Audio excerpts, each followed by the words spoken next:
قال صاحب الوصايا أبو المدارس والمساجد مؤسس نهضتين ونهضة وجمعية نهضة الوطن بقية سلف الصالح العالم العلامة العارف بالله قطب الأقطاب مولانا الشيخ محمد زين الدين ابن عبد المجيد المشهور الأنفناني رحمه الله تعالى ونفعنا بعلومه وبعلوم مشايخنا في الدارين آمين. Aduh sayang, kasihan NW menanam jasa, bersusah payah ngumpulkan dana. Akhirnya malang-malang nasibnya, umpan habis ikan tak kena. Aduh sayang, tidak sedikit siang dan malam, memberi harapan mengirim salam. Tapi buktinya pahit dan asam, masak di luar, mentah di dalam. Pada bait yang ke-78. Ini sangat erat hubungannya dengan bait-bait sebelumnya. Yang kalau kita kaitkan dengan sejarah perjalanan yang terjadi pada Nabi Ibrahim alaihissalam, pada syariat Nabi kita, Nabi besar Muhammad sallallahu alaihi wasallam, merupakan sebuah pengorbanan besar, di mana pada bulan ini banyak hal yang perlu menjadi catatan kita. Yang pertama, pada bulan Zulhijjah memiliki beberapa catatan penting. Pertama, Zulhijjah merupakan salah satu Ashhurul Hurum, salah satu bulan haram. Kemudian di dalamnya ada beberapa syariat. Kita disyariatkan, disunahkan untuk berpuasa, disunnahkan kita untuk berkorban, kemudian di dalamnya ada kewajiban ibadah haji dan umroh, termasuk juga di dalamnya ada syariat Idul Adha. Di dalamnya terdapat beberapa hari yang luar biasa, ada yang menyebutnya dengan ayyamuz zinah, ayyamut tarwiyah atau yaumut tarwiyah, yaumu arafah, Yaumun Nahar. Yaumuz Zinah tanggal 7, hari berhias, hari persiapan. Orang-orang yang akan berangkat ke Arafah biasanya tanggal 7 sudah mulai menyiapkan diri berhias. Yang jenggotnya ore-ore diatur, rambutnya enggak karuan dicukur dan sebagainya, berhias. Tanggal 7 Zulhijjah Yaumuz Zinah. Tanggal 8 Yaumut Tarwiyah. Kapan? Hari ini Yaumut Tarwiyah. Ada beberapa catatan istilah dalam catatan-catatan ulama tentang hari Tarwiyah. Kenapa diberikan namanya hari Tarwiyah? Pertama, diberi nama hari Tarwiyah karena Nabi Ibrahim alaihissalam setelah mendapatkan wahyu lewat mimpinya, inni azbahuka fanzur maza taro, anni ra'aitu fil manam anni azbahuka fanzur maza taro. Setelah Nabi Ibrahim mendapatkan wahyu, diperintah untuk mengorbankan anaknya Ismail alaihissalam. Hari itu beliau berpikir, merenung, benarkah ini perintah dari Allah atau ini bisikan dari setan? Beliau merenung, berpikir. Kesempatan beliau berpikir, merenungkan bahwa perintah Allah yang datang lewat mimpi itu benar atau tidak, karena hari itu beliau merenungkan, berpikir. Maka salah satu penyebab dikatakan Yaumut Tarwiyah adalah hari berpikir, hari merenung. Dia renungkan apa yang dia peroleh dalam mimpinya. Ini pelajaran besar bagi kita. Bagaimana hubungan antara komunikasi antara ayah, anak, dan ibu dalam menjalankan perintah Allah yang sangat hebat, sangat berat. Seorang ayah berkomunikasi dengan anaknya, menceritakan apa perintah Allah pada dirinya. Inni ra'aitu fil manam anni azbahuka fanzur madza tara. Bagaimana pendapatmu bahwa saya dalam mimpi diperintah oleh Allah untuk menyembelihmu.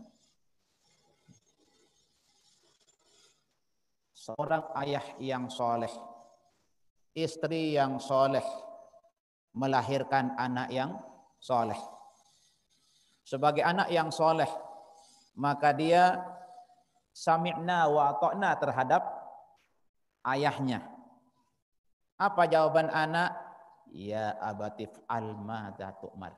Satajiduni insyaallahu minas sabirin. Kira-kira kalau adik-adik kelas-kelas kita ini, ayah kita mimpi disuruh menyembelih kita. Lalu kita diceritakan oleh ayah kita. Kira-kira apa jawaban kita?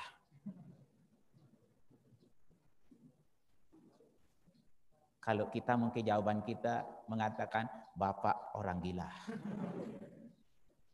Sudah capek-capek membuat, capek-capek berusaha mencetak anak. Setelah dapat anak, lelah dirawat. Setelah lelah dirawat, sudah besar, mau disembelih. Bukan ayam, tapi ayam. Tetapi seorang anak yang soleh, lahir dari ibu yang solehah, dan ayah yang soleh, maka orang ayah yang soleh berkomunikasi baik dengan anaknya yang soleh. Karena anak yang dididik menjadi orang soleh menjawab ayahnya dengan santun, dengan penuh kesalehan. Ibunya pun diberitahu, seorang ibu yang solehah menyerahkan apa perintah Allah kepada suaminya.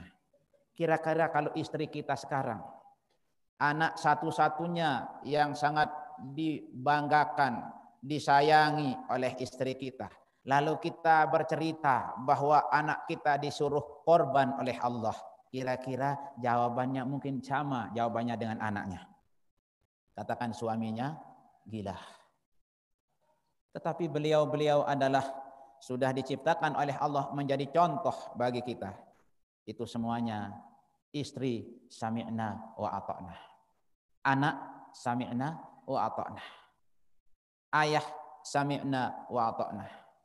Akibat daripada sami'na wa ata'na, maka anak yang tadinya harus disembelih diganti dengan zibhin azim, korban besar, onta besar. Apa artinya? Setiap perintah tidak akan pernah itu membahayakan umatnya. Setiap suruhan, setiap perintah yang datang dari Allah akan mendatangkan kebaikan. Ya.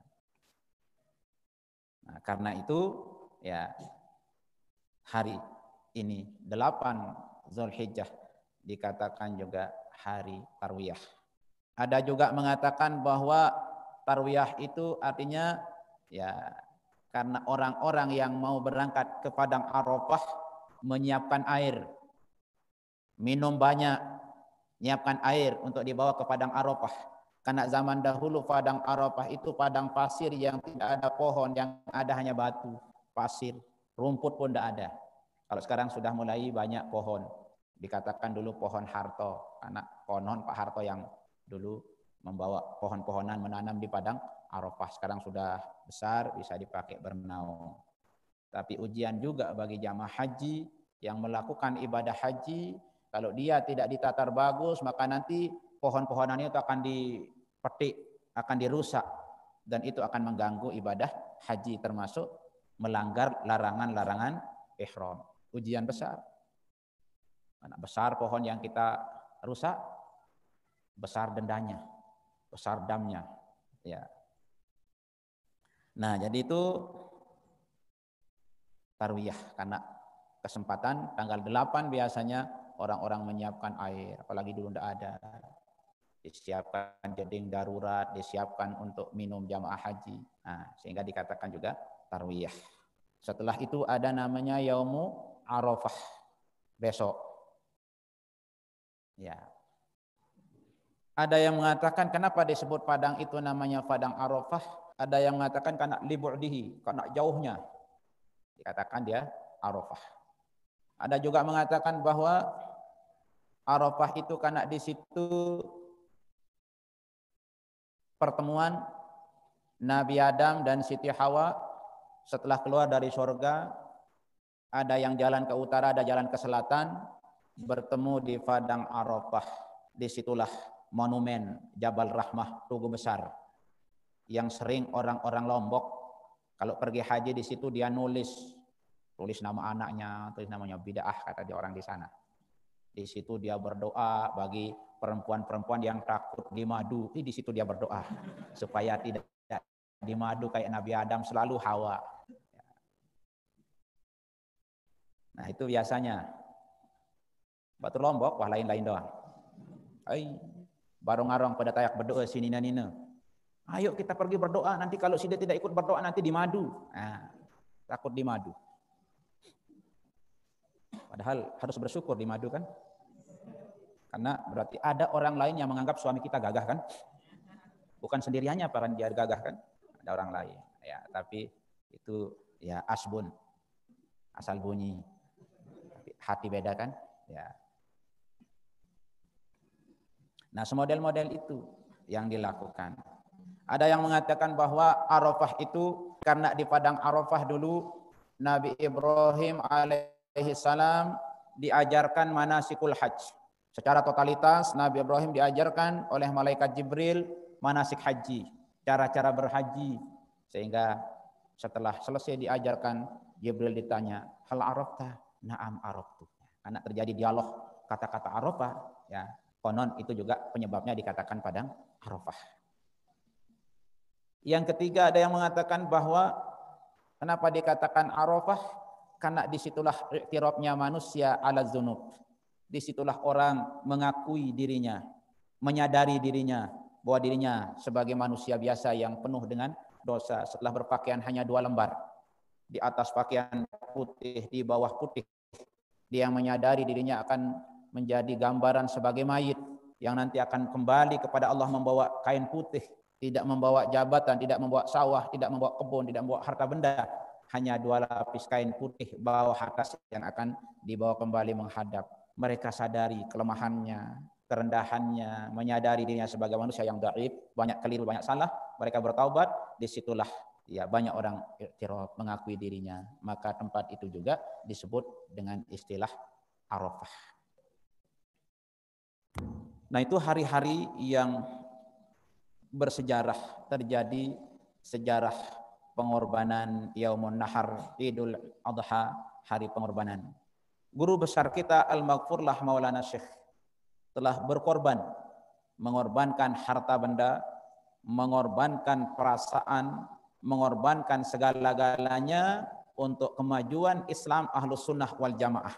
Melalui beliau mengirim kader-kader yang beliau anggap baik untuk menjadi kader-kader penerus organisasi Nahdlatul Wathon, sehingga pada bait yang kemarin sudah kita lewati, NW banyak mengirim orang keluar daerah seperti Malang, maksud menambah tenaga pejuang tapi bertambah semakin berkurang. Hari ini beliau mengatakan, aduh sayang, kasihan NW menanam jasa. Nah, kenapa jasanya? Karena dari sebelumnya mengatakan bahwa NW tetap menanam bakti, menghidangkan makanan setiap hari. Karena itu ingatlah diri, tempat makan jangan diberaki. Beliau mengatakan kasihan NW menanam jasa. Apa kasihan NW? Pada tarik-tarik tekangan NW, tekangan organisasi, tekangan pendiri organisasi yang telah susah lelah menanam jasa. Adik-adik masuk mahat menjadi terhormat. Baru doang kado kelambi putih, kereng putih, songkok putih, masuk di kampung dipanggil Pak Ustadz. Iya, cepat kita jadi Ustadz kalau di Anjan ini. Berkat Nahdlatul Wathon. Apalagi mentengkok kitab Malik. Ampun jauh kitab jok calon mentoa mendah aduh.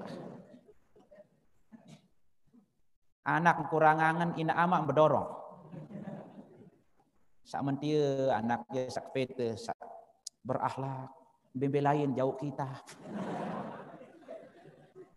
Ya.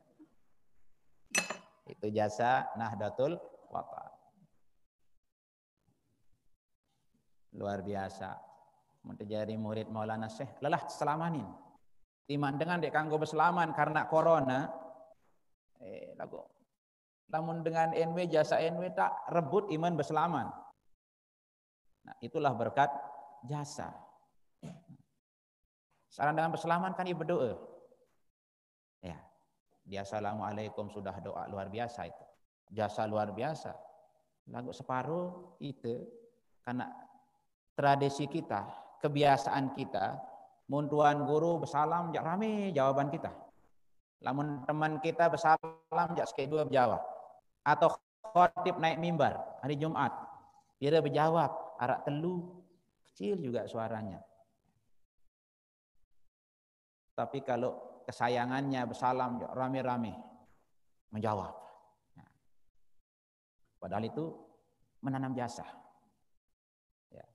Maka kita diajarkan oleh guru kita banyak menanam jasa. Lewat apa kita berjasa? Selesai kita sholat, astagfirullahaladzim, li wali walidayya, wali man lahu haqqun alayya, wali jami'il muslimin. Itu sedikit Maulana Syekh membiasakan kita menanam jasa. Bagi orang yang pernah berjasa kepada kita, itu kita membalas jasa. Bagi orang yang tidak berjasa kepada kita, berarti kita menanam jasa. Coba adik-adik perhatikan di awal Hizib Nahdlatul Wathon. Pertama di situ apa? Li Sayyidina Muhammadin Sayyidil Anam wa li sairi ikhwanihil anbiya'i wal mursalin wa alihim wa ashabihim al-kirami ajma'in. Nabi Muhammad dulu disebut sebagai orang yang menyebabkan kita ada, sebagai orang yang berjasa menjadikan kita menjadi orang-orang calon surga. Amin. Ya. Karena orang-orang yang bersyahadat calon isin surga. Nabi Muhammad yang menyebabkan kita punya Quran, punya agama Islam, punya syahadatain. Maka orang yang paling berjasa kepada beliau kita berdoa. Tidak mampu kita membalas jasa tapi dengan doa. Kemudian karena Nabi kita punya ayah, punya nenek, punya moyang ke atas. Walisa iril anbiya wal mursalin. Beserta semua para nabi-nabi rasul sebelum nabi kita. Wa alihim, wa ashabihim, keluarga para nabi seluruhnya, para rasul seluruhnya. Karena semua berjasa. Kakek berjasa kepada anaknya. Anaknya kepada anaknya, kepada anaknya, kepada anaknya, sampai kepada Nabi besar Muhammad Sallallahu Alaihi Wasallam. Begitu cara Al-Maghfurlah mengajarkan kita Fatihah. Maka kalau acara-acara semi cukup adik-adik membaca 3 Fatihah itu sudah habis seluruhnya itu. Yang kedua, yang membawakan kita ajaran Nabi Muhammad sampai di Nusa Tenggara Barat, sampai di Indonesia, sampai di Lombok yang kecil, gunungnya besar ini, sehingga kita tahu halal haram, kita bisa kenal Allah Subhanahu wa taala. Jasa Al-Maghfurlah Maulana Syekh membawakan kita ilmu agama dari sumbernya. Maka yang kedua, li sahibil hizbi Maulana Abil Madaris wal Masajid Muassis Nahdlatul Wathon Syekh Muhammad Zainuddin bin Abdul Majid. Nah, beliau barulah wali usulihi, semua nenek moyang beliau ke atas. Wali usulihi, semua asal-asal beliau. Wa furu'ihi, semua cabang-cabang. Saudara-saudara beliau, anak cucu beliau masuk di situ. Karena diajar kita dengan cara wali usulihi. Wajib kita hargai orang tua guru kita. Wa furu'ihi, keturunan guru kita. Sesungguhnya kita cukup dengan melihat li sahibil hizbi itu sudah Maulana Syekh mengajarkan kita harus menghargai, andekan keturunan beliau, anak-anak beliau, cucu-cucu beliau tidak menjadi pemimpin saja, wajib kita hargai karena orang-orang yang disayang oleh guru kita. Buktinya wali usulihi, wali furu'ihi, wali muhibbih, dan orang-orang yang cinta kepada beliau. Orang-orang yang dicintai beliau, orang-orang yang cinta beliau. Karena tidak mungkin kita balas jasa guru kita. Maka dengan membaca kepada beliau, orang dicintai beliau, keturunan beliau, asal usul beliau, kita bacakan di situ dengan membalasnya dengan doa. Karena terlalu besar jasa. Karena NW tetap menanam jasa. Ya. Kemudian yang ketiga, li jami'il ulama'il amilin. Ya. Karena guru kita punya guru, para ulama-ulama yang hebat-hebat, al-amilin wal auliya'il arifin, para wali-wali. Karena itu berjasa semua. Ulama berjasa kepada ulama, kepada ulama, kepada ulama, sampai kepada guru kita. Setelah berjasa kepada jasa-jasa ulama, lahirlah ulama yang warasatul anbiya yang menjadi kutubul aqtab. Maulana Syekh Muhammad Zainuddin Abdul Majid. Beliau sangat menghargai jasa guru-gurunya. Wal auliyail arifin, wali walidina, semua ibu bapak kita semua ke atas, nenek moyang kita.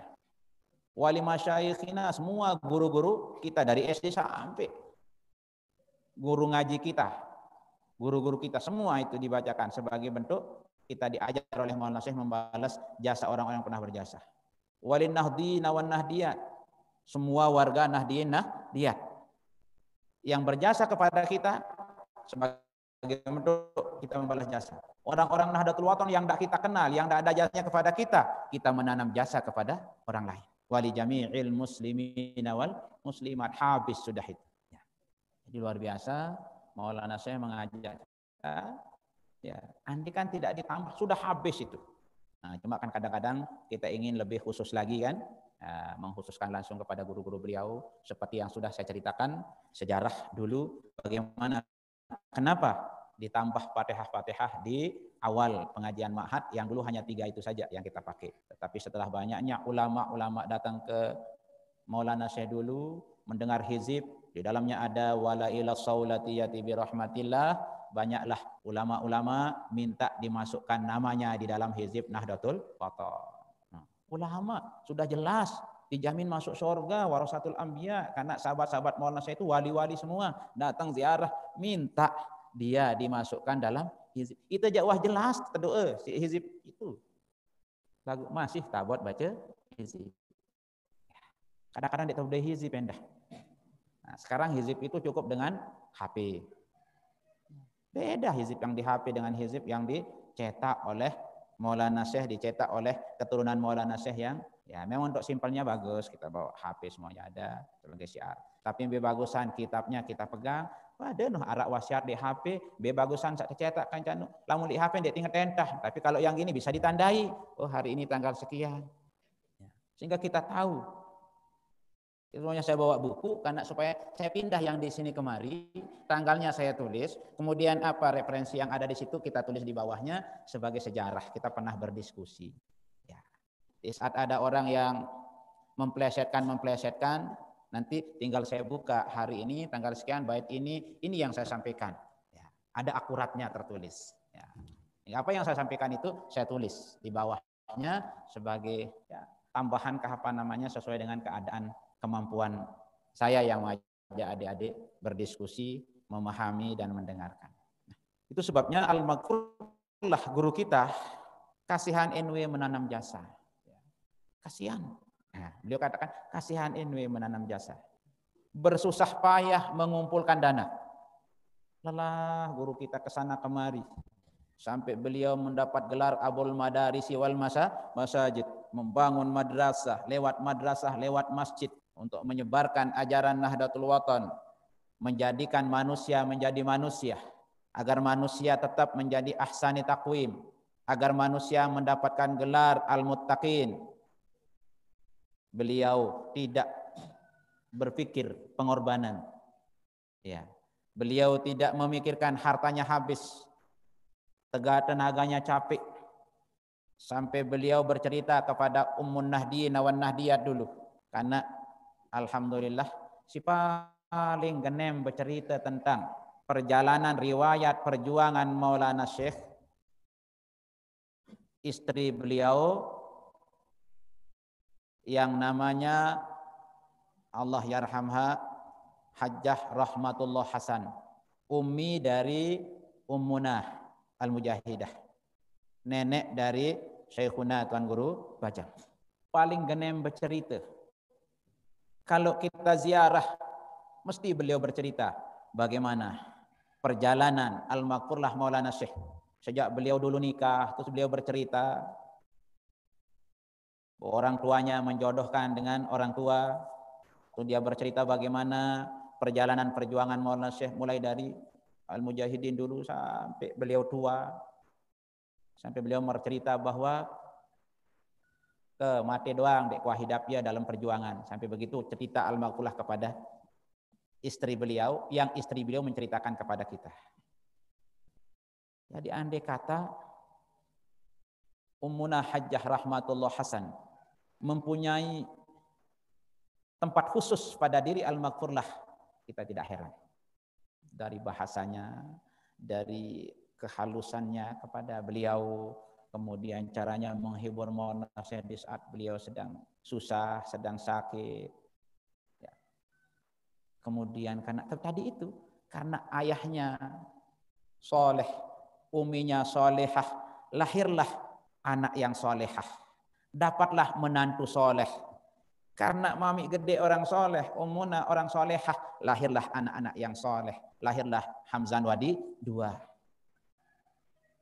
Karena orang hebat, bertemu orang hebat, lahirlah orang hebat. Ya. Mutiara di dalam laut menjadi hebat.